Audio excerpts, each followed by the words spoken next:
kasih. Jadi kalau yang untuk tahap 1 tadi sudah saya sampaikan dengan mengajukan berbagai permohonan kepada Kemenpan untuk dapat meningkatkan jumlah lulusan.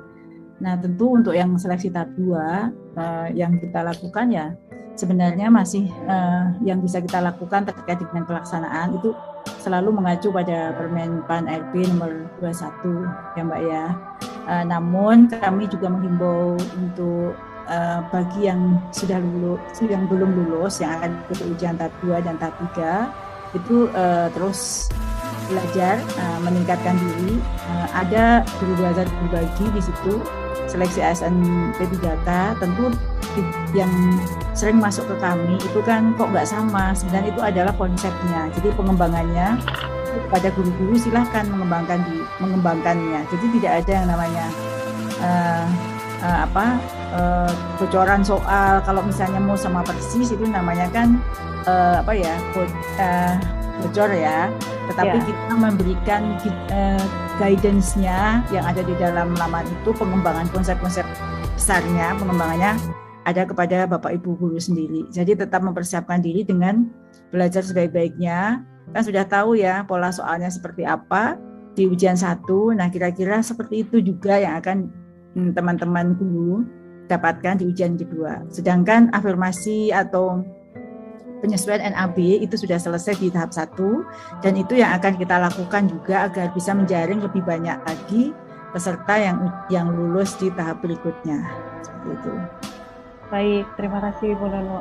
Kemudian bagaimana nih Bu cara Kemendikbudristek dalam mengakomodir adanya protes guru honorer yang keberatan karena tidak bisa lolos untuk mengisi formasi pada seleksi pertama kemarin Bu?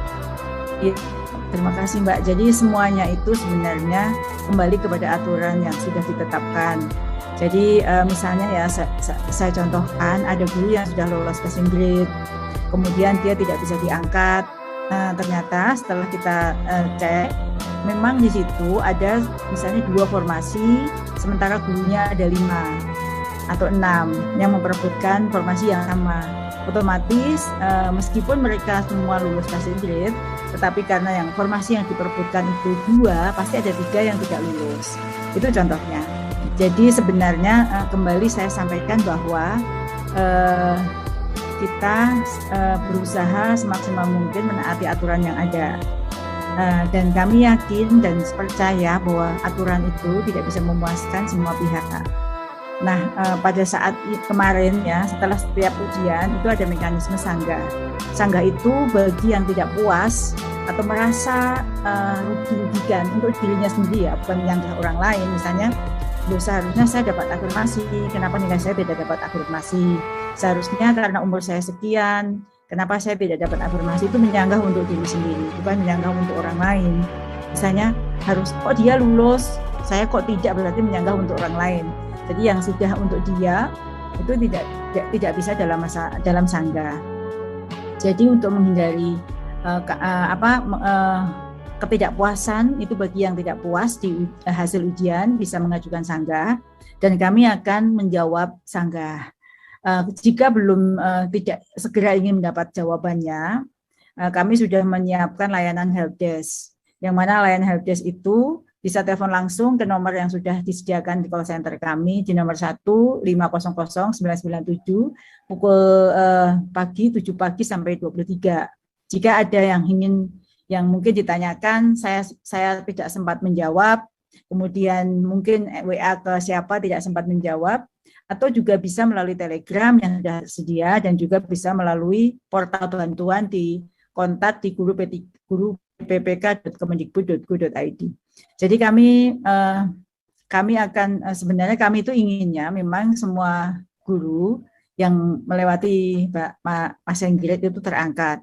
Namun kan kita kembali kepada aturan dan saya yakin banyak pihak yang belum terpuaskan dengan kebijakan ini. Kami sudah berusaha berpihak kepada semua pihak, namun tentu tidak bisa memuaskan semua pihak. Oleh karena itu kami berusaha semaksimal mungkin untuk melayani Bapak Ibu guru yang belum puas dengan bertanya, mengajukan sanggah dan kami akan menjawab dalam waktu 7 hari ke depan.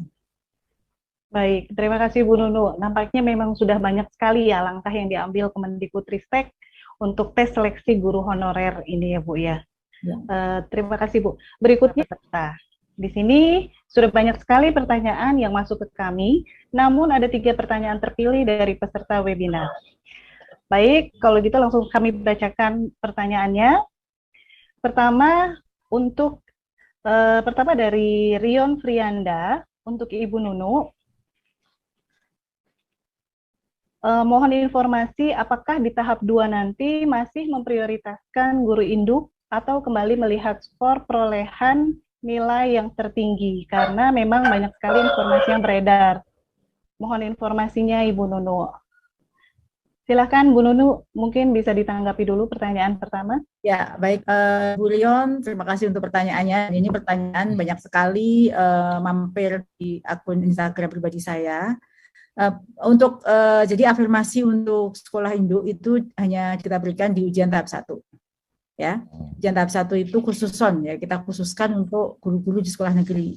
Sedangkan di ujian tahap 2 nanti, untuk ujian tahap 2 itu sudah terbuka berkompetisi seluruhnya, baik dari guru swasta, guru atau non induk, dan juga untuk lulusan PPG, individu yang mempunyai sertifikat guru dan belum mengajar. Kemudian, namun ada perbedaan dengan seleksi ketiga. Seleksi kedua ini boleh memilih sekolah lain, bukan di sekolahnya sendiri, tetapi masih dalam satu daerah kewenangan. Jadi formasinya sudah berkompetisi dengan seluruhnya.